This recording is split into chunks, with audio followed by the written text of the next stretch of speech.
坦喜欢以火箭炮反击，背后原因让人沉默。近日，巴以冲突频频冲上新闻，两国之间的冲突不仅仅是政治分歧所导致的，更是社会、宗教、经济等多方面因素综合作用的结果。随着深入了解，大家会发现巴勒斯坦总是使用火箭炮迎敌，这是为什么呢？其实我们一起来好好聊一聊。其实这是巴勒斯坦在不得已的情况下所做出的选择。因为巴勒斯坦地处中东地区，而且常年被战火困扰，这就导致该国的经济发展状况十分落后。巨大的经济压力使得巴勒斯坦在选择军事武器是不得不的考虑成本的问题。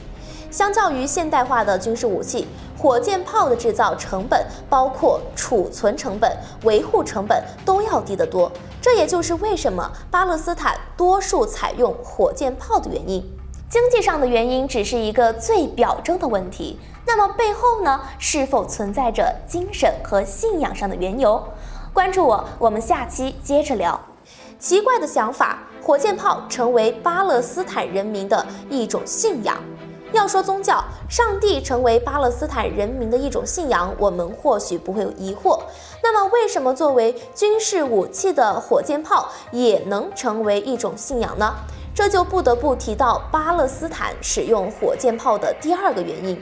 因为巴勒斯坦受到国际制裁，并且与周边地区存在着领土争端问题，所以巴勒斯坦无法充分利用现有的资源。在这种背景下，火箭炮就成了一种最好的选择。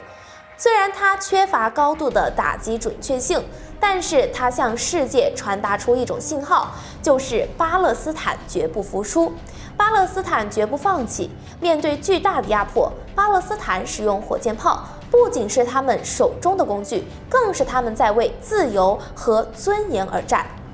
面对强权绝不服输，这源于其文化中独有的精神力量。但是战争只会加剧问题，如何解决冲突才是当务之急。那么巴勒斯坦做出了哪些努力呢？关注我们下期接着聊。追求和平，反对战争，合作才能共赢。战争总会导致混乱，各退一步，坐在谈判桌上才能谋求更好的未来。为此，巴勒斯坦政府的规划又是什么呢？虽然火箭炮的使用确实能够在一定程度上打击以色列，但是想要凭借着一己之力生存下来，还是有一定难度的。但是归根结底，巴以冲突的解决需要更多的外交和政治努力。根据以色列当地媒体描述，数百颗火箭炮同一时间向以色列袭来，导致以色列人民伤亡惨重。